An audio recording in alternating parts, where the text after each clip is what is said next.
Assalamu alaikum. Welcome back to another episode of Quran in English. My name is Ahmad, and I'm happy to take you through the third section of Surah Al-Ahzab. And we talk about marriage, with specifically the messenger slash the prophet. And we get into the one verse where, is he the last prophet? Is he the last messenger? Fun stuff. But before we get into it, let me explain what I'm doing here. I'm here to learn about the Quran, practice reading the Quran, and see what I can understand from the verses, and share my education with you. If you like that, great. If you're not, okay. Anyway, أعوذ بالله من الشيطان الرجيم بسم الله الرحمن الرحيم. Oh, by the way, again, it says the word wives, but it clearly uses the word women, and we're going to see a fine example of that shortly. We're talking about the women of the Prophet. And the last thing they said was that if you were to commit any blatant misconduct, the punishment would be doubled, and that would be easy for God. So now we have the opposite. أعوذ بالله من الشيطان الرجيم بسم الله الرحمن الرحيم. ومن يقنط منكن لله ورسوله وتعمل صالحا نؤتها أجرها مرتين واعتدنا لها رزقا كريما. Which, interesting. And whoever is obedient from you to God and His Messenger, and she does good deeds, she does good, then we will give her her reward twice over. And we have prepared for her a provision that is noble. Now, what's interesting is this is not fair in comparison to what I've seen in other parts of the Quran, at least from my perspective of what fair is. In other parts of the Quran, if you do bad, bad is doubled, but if you do good, it's like tenfold. Whereas here, if they do bad, it's doubled, and if they do good, it's doubled. It's exactly the same. Why is it not the same exponential gain and loss that was mentioned in other verses? Question mark.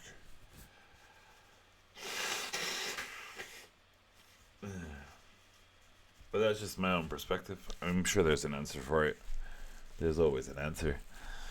And like I said, this is about education, so I'm trying to learn. I don't know what the answer is right now.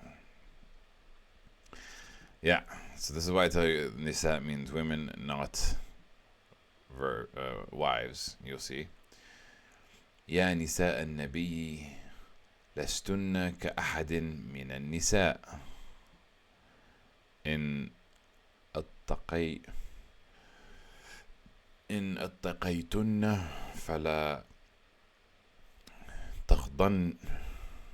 تخضعن إن اتقيتن فلا تخضعن بالقول فيطمع الذي في قلبه مرض وقلنا قولا معروفا.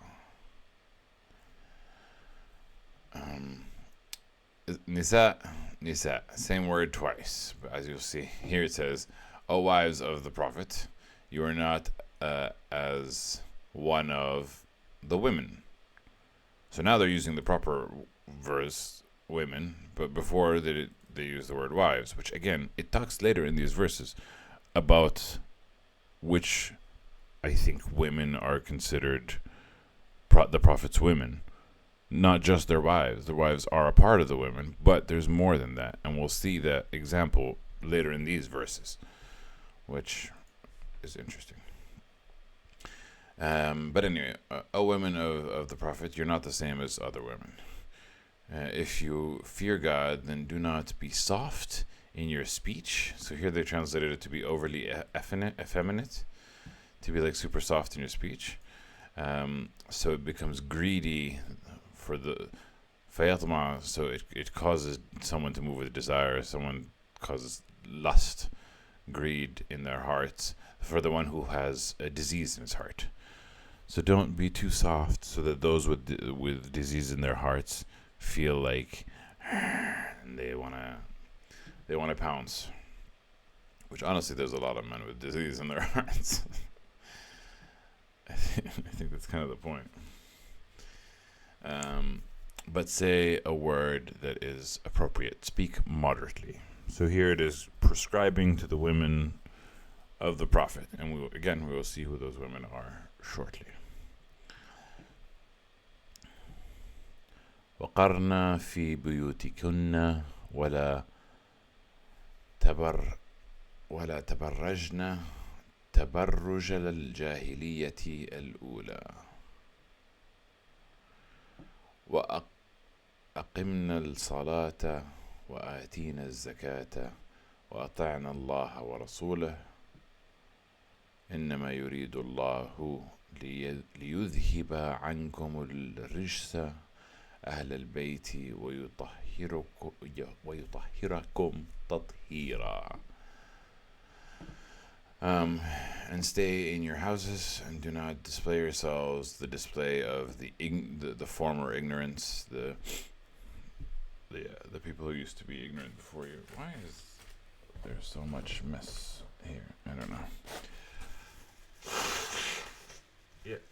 Stay at home and don't display yourselves the way that the ignorant people used to display themselves, and establish prayer and give zakah, alms tax, the purification of money by giving back to charity, to those in need, to those who need it, and obey God and His Messenger. And God only wishes to remove upon you any impurity, any filth, any evil.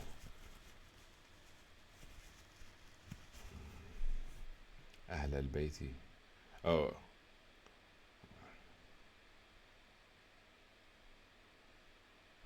The grammar confuses me here. ليذهب عنكم الرجس أهل البيت ويطهركم تطهيرا.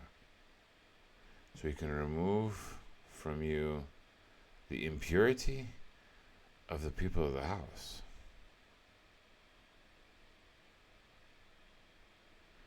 And cause to purify you through purification. The grammar is just strange.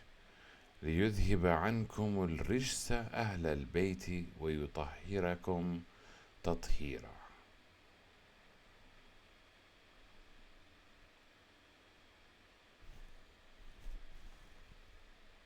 So He can remove from you the impurity and evil. And it says the people of the house.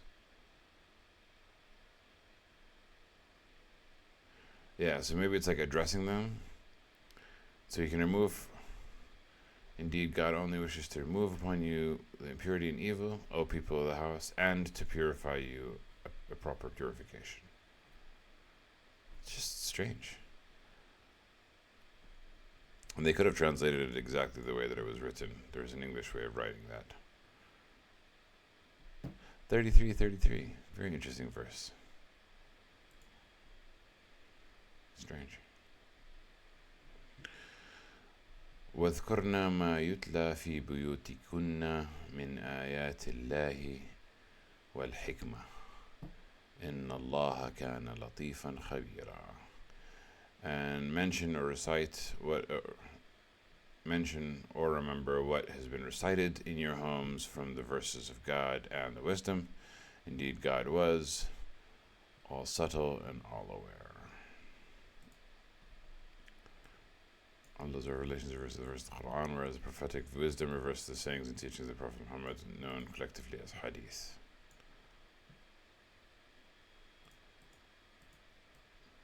This I need to look into a bit more. I think I'm a little bit limited in my perspective of what his prophetic wisdom was, because he was a prophet. I used to think at some point that the Quran was his prophecy, but he might have had other prophecies. You know, I mean,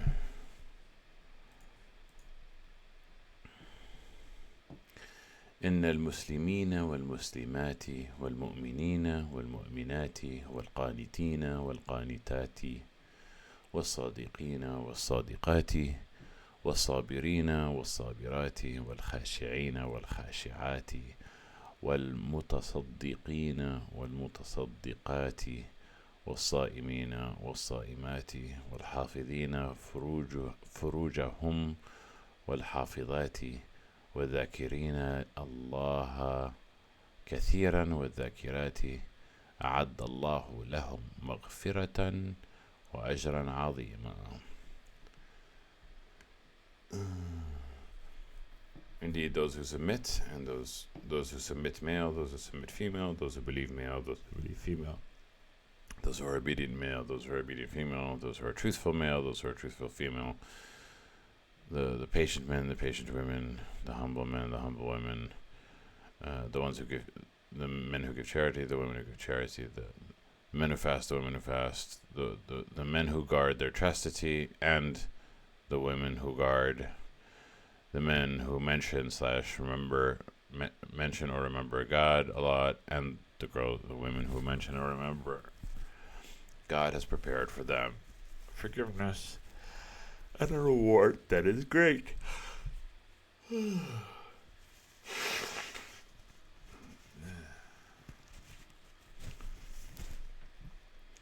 وما كان لمؤمن ولا مؤمنة إذا قضى الله ورسوله أمرا أن يكون لهم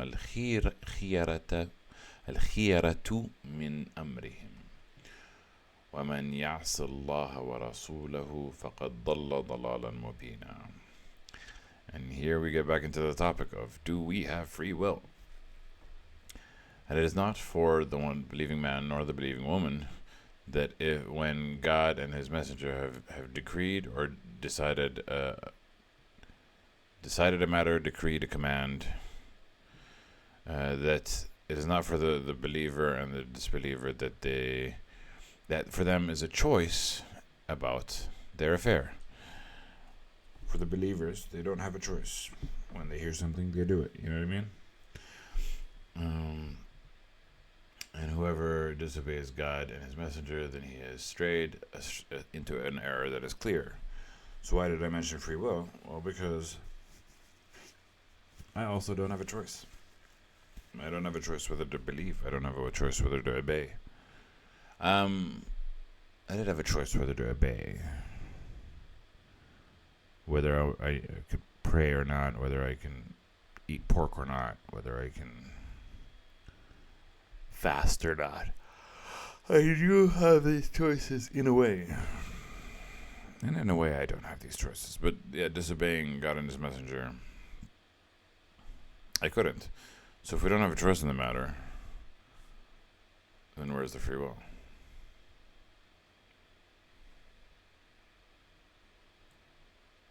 Yeah, you're saying if God or the messenger makes a ruling in the Quran, then a Muslim is not allowed to seek judgment from anyone else.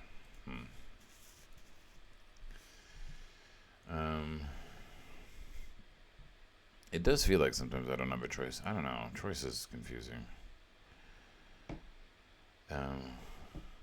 وإذ تقول للذي أنعم الله عليه وأنعمت الله وإذ تقول للذي أنعم الله عليه وأنعمت عليه أمسك عليك زوجك واتق الله وتخفي في نفسك ما الله مبديه وتخشى الناس والله أحق أن تخشاه فلما قضى زيد منها وطرا زوجناكها لكي لا يكون على المؤمنين حرج في أزواج أدعيائهم إذا قضوا منهن وطرا وكان أمر الله مفعولا.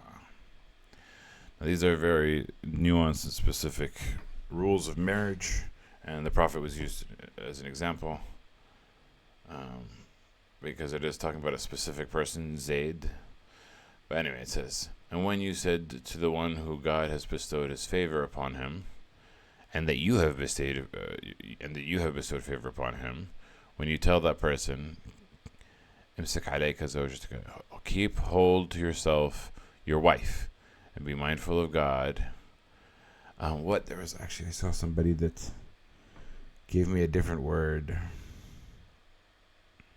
It wasn't mindful. I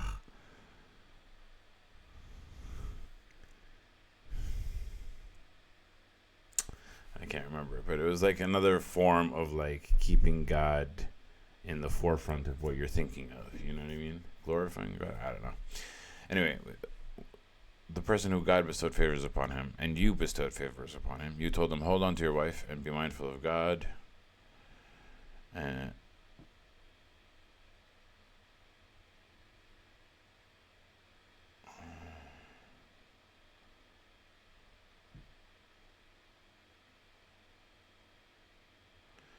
But conceal in yourself what God wanted to disclose. And you fear that people, while concealing what you're good. And God has more right that you should fear him rather than fearing what people would think. So he was going to divorce his wife, but he was saying, hold on to your wife, be mindful of God, and don't be afraid of what other people think, but be more afraid of what God thinks. I just didn't understand what you concealed in yourself, what God wanted to disclose. That I don't understand. While concealing within yourself what God was going to reveal. It makes me feel like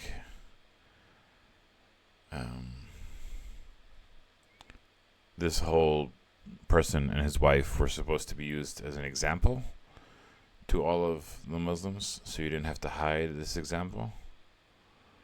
You should just be open to God. Anyway, so when Zayd ended his relationship with his wife and he did the necessary formalities to divorce her, we married her to you, O Prophet, so that it will not be for the believers any shame or discomfort in concerning their wives, the wives of their adopted sons, if when they have ended from them the necessary formalities. And this was a command by God that was accomplished. So several things are being said here. There are also several things that are not being said. First, this refers to Zayd ibn Haritha, the Prophet's adopted son, before adoption was made unlawful. I read that before and I didn't understand.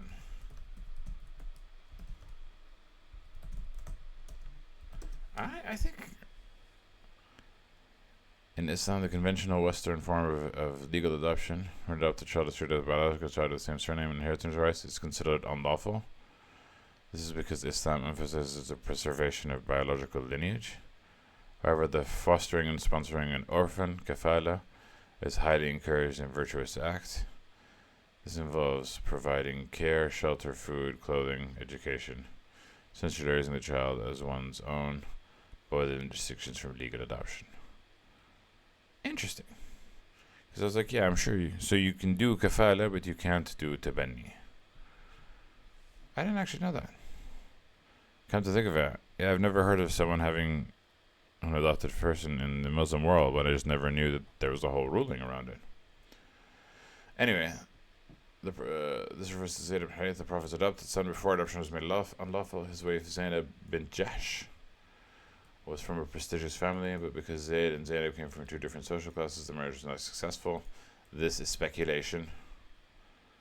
We just know that it wasn't successful.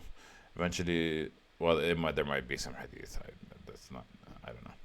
Eventually, Zayd insisted on divorcing his wife despite several appeals from the Prophet. Since one's adopted son is no longer considered to be one's own son, the Prophet was later allowed to marry Zainab. So I think this is what God wanted to disclose, that you wanted to conceal within yourself. But then I guess it's such weird territory. Also, how many wives did the Prophet have?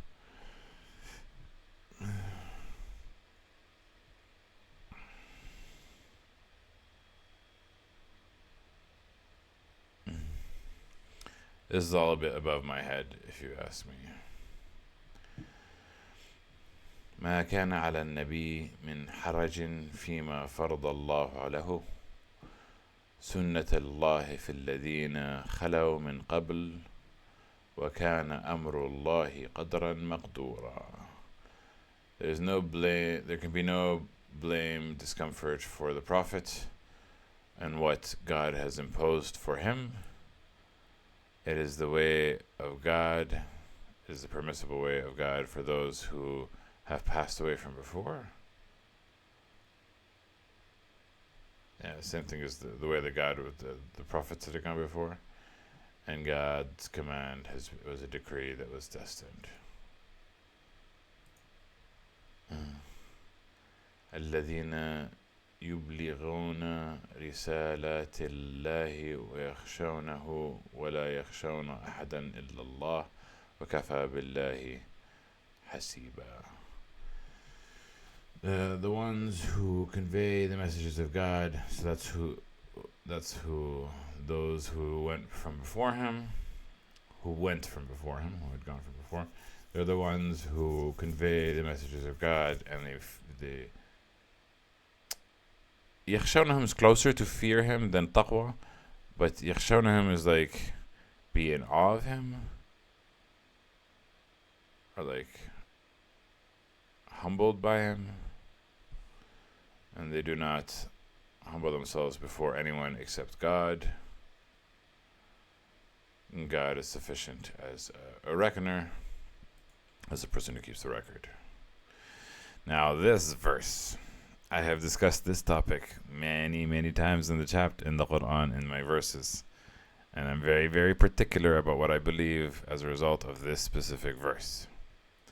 So what does it say? ما كان محمد أبا أحد من رجالكم ولكن رسول الله وخاتم النبيين وكان الله بكل شيء عليما. So, Muhammad, which again he's named very specifically in this Quran as Muhammad. He is explicitly mentioned as Muhammad. And there's a reason why I say that is because Ahmad is in another verse, but that's just a separate things. Muhammad was not a father to any of your men. He only had daughters. He did not have sons, which, if we're talking about marriage and inheritance, is very specific for a very specific reason. But he was a messenger of God. He was a messenger of God and the seal of the prophets. Now, the majority of the Muslim community believes that the Prophet Muhammad was the last prophet, and the majority believe that he was the last messenger, because they confuse the two terms. They think that messenger means prophet, and that is incorrect, and this is the exact verse that tells you that those two are separate things. He was a messenger of God and the seal of the prophets. Very specifically, not the seal of the messenger. So this is why I, and quite a few, there's not the majority. The majority of Muslims believe that the Prophet Muhammad's name was also Ahmad, and that the other verse is referring to him. Also, I think the Prophet believed that. But again, I don't think that the Prophet's words are of the same value of the Quran. I do believe that the Prophet can make mistakes in certain things, but he did not make any mistakes in the conveyance of the Quran. I think that was perfectly preserved. But other things might have been less than. And this is why I believe that there is going to be another messenger by the name of Ahmad. Because Muhammad is specifically mentioned here. And yes, he goes by many titles, but not many names. Some people say that Muhammad, Ahmad, and Mahmud are his names. But I don't know. I'm just reading the text in front of me. And the text in front of me says that he was a messenger, not the seal of the messengers, and the seal of the prophets, which I believe this means, at the very least, it's possible that there's a messenger after him. And there is a mention of a messenger in the Quran by another name that I believe we have not seen yet. That is my personal belief. But nobody's watching anyway, so hey. Well, there's not nobody. You guys, the select few that are watching, the three that are watching, you guys are the real heroes. I love you guys so much. Thank you for watching. I appreciate you. Yeah. which gives me the freedom to kind of say these radical ideas without any consequence, because if nobody's watching, then nobody can give me grief. Cut to 10 years from now. Oh, you said this on this video in the 3rd of March, 2026. Sure. And I will say it again in 10 years' time. No worries. And God is of everything all knowing. Oh, here we have, he's not the father of Zayd, mentioned, or any other man. The Prophet had 3 biological sons who all died in childhood. Yeah, but and specifically because this talks about inheritance, and like the whole fact that the Shiites believe that the true successor to the Prophet Muhammad was Ali, I think his grandson, is not based in Islamic view of inheritance, but it is based on an emotional view. Whether they're right or wrong is not what I'm arguing. I'm just saying that he wasn't his heir from the male side, therefore he doesn't get the kingdom ruling. There's a very specific reason that the Prophet Muhammad did not have any male children. Just saying. Anyway. يا أيها الذين آمنوا اذكروا الله ذكرا كثيرا. O ye who believe, remember God, mention God, mention God and often mention. Not just remember, but mention. Dhikr is not just remember. وَسَبِّحُوهُ بُكْرَةً وَأَصِيلًا, and glorify him in the morning and in the evening.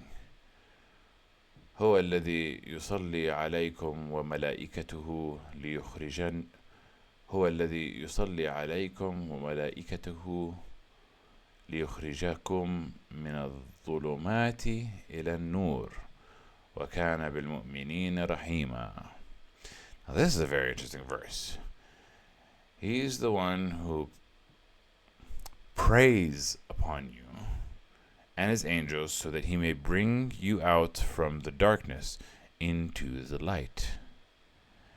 And he is of the believers merciful. Now here they've translated it to showers his blessings on you. Sends his blessing. The word is pray. Yusalli. As we pray. So it makes you think, what the heck is prayer?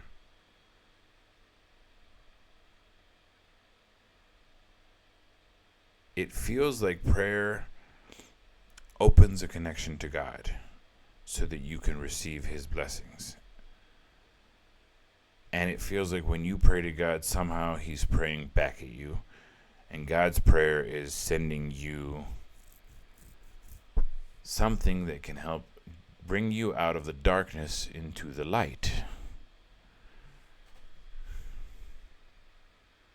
It's so strange. It's very fascinating.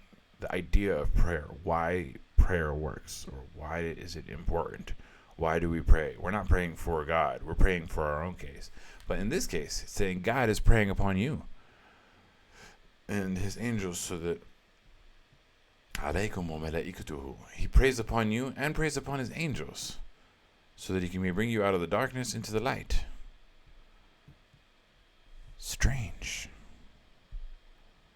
Very strange. وَكَانَ بِالْمُؤْمِنِينَ رَحِيمًا. And he was to the believers merciful. تحيتهم يوم يلقونه سلام وأعد لهم أجرا كريما. Their greetings on the day that they meet him will be peace. Salam. I love salam. It's such a peaceful word. وأعد لهم, and he prepared for them a reward that is noble, an honorable, noble reward. يا أيها النبي إنا أرسلناك شاهدا ومبشرا ونذيرا. O Prophet, indeed we have sent you a witness and a bearer of glad tidings and as a warner. Yeah, witness, deliver good news, and a warner. This we've seen time and time again. I have to remember to review the Ramadan verse. وداعيا إلى الله بإذنه وسراجا منيرا.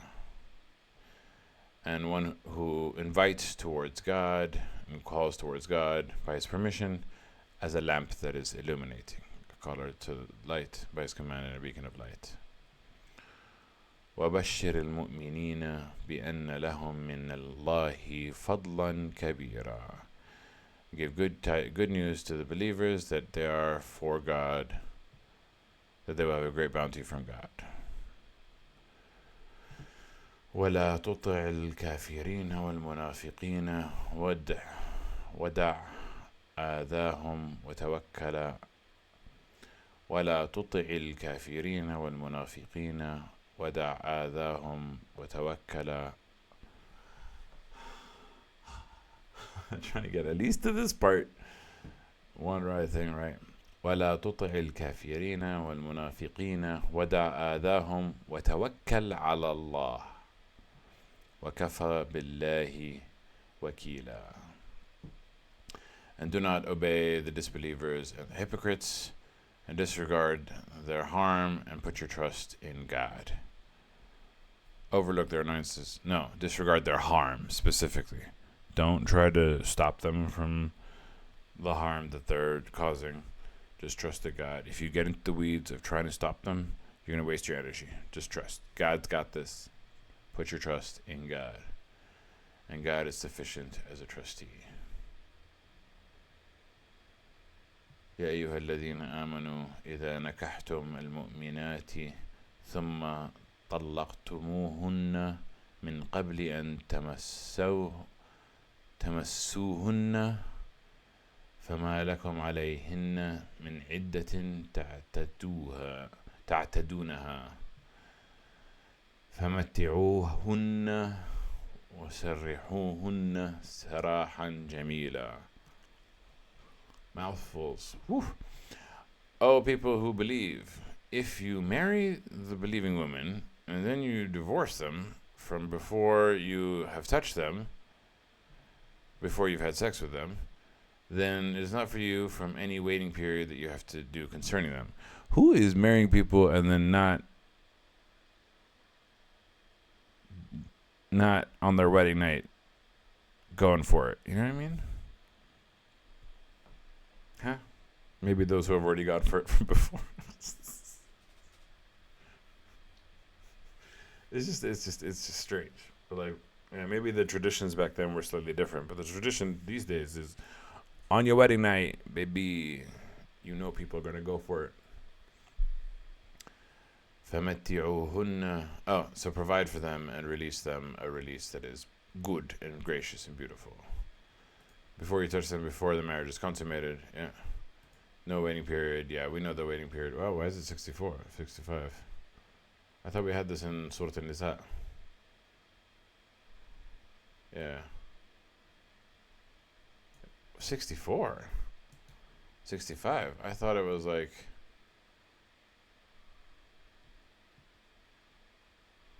Oh. Because, yeah, it does say the waiting period, but we also covered it in chapter 2, didn't we? Anyway. Alright, and this is why I am adamant that the women of the Prophet don't just mean his wives. And Nisa don't just mean his wives. Here we go. يا أيها النبي إنا أحللنا لك أزواجك اللاتي آتيت أجورهن وما ملكت يمينك مما أفاء الله عليك وبنات عمك وبنات عماتك وبنات خالك وبنات خالاتك اللاتي هاجرن معك وامرأة مؤمنة إن وهبت نفسها للنبي إن أراد النبي أن يستنكحها خالصة لك من دون المؤمنين قد علمنا ما فرضنا عليهم في أزواجهم وما ملكت أيمانهم لكي لا يكون عليك حرج وكان الله غفورا رحيما. O Prophet, we have made lawful for you your wives, the ones that you have given their bridal money, and what your right hand possesses, ما ملكت يمينك, what you rightfully possess, what you have given your oath to. We have talked about this in depth in this channel quite a lot. From those who God has given to you and his daughters and your paternal uncles, and so and you, and what has God has given to you, and the daughters of your paternal uncles, and the daughters of your paternal aunts, and the daughters of your maternal uncles, and the daughters of your maternal aunts, the ones who emigrated with you, and the woman who is believing that has given herself to the Prophet, if the Prophet wishes that he marry her, only for him without excluding the disbelievers. Like only he marries her, excluding the disbelievers. Which again, some parts of this is like, it's way above my level of understanding. Certainly we have known what we have made obligatory upon them concerning their wives. So now we're talking about a plural. And what malakat aymanahum, what they rightfully possess. Which sometimes I feel like what has been given their oaths. Is it the slaves? Is it the bondspeople? So that it does not be for you any discomfort, and God was oft forgiving and most merciful. We have made lawful for you. What does made lawful for you mean? Because, yeah, wives, you have paid their dowries. What you've given your oaths to, or what you rightfully possess. Oh, he's allowed to marry the daughters of the paternal uncles and aunts and the daughters. He's allowed to marry his cousins. And the believing woman who offers herself to you. This is exclusively for you and not to the rest of the believers. These are special conditions to the believers. Oh, okay, so maybe we're not talking about the women of the Prophet. But I would imagine the daughters of the Prophet are also considered the women of the Prophet. I think at least that's fair. I stand by my earlier point. But I don't think this is talking about that. But this is who is lawful for him to marry, if he wishes. Wait, this is exclusive for you and not the rest of the believers.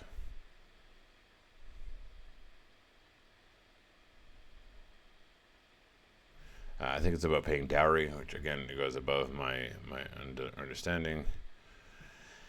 And the woman who has given herself to the Prophet, indeed we. لك من دون المؤمنين. Only for you from excluding the disbelievers. And we know what we have made obligatory upon them for their wives, which is the dowry, I guess, or what they rightfully possess the right hand, so that they do not لكي لا يكون عليك any discomfort. So that there would be no discomfort on the Prophet. So there were special exceptions made for the Prophet, but not for the rest of the believers. And God was oft forgiving and most merciful.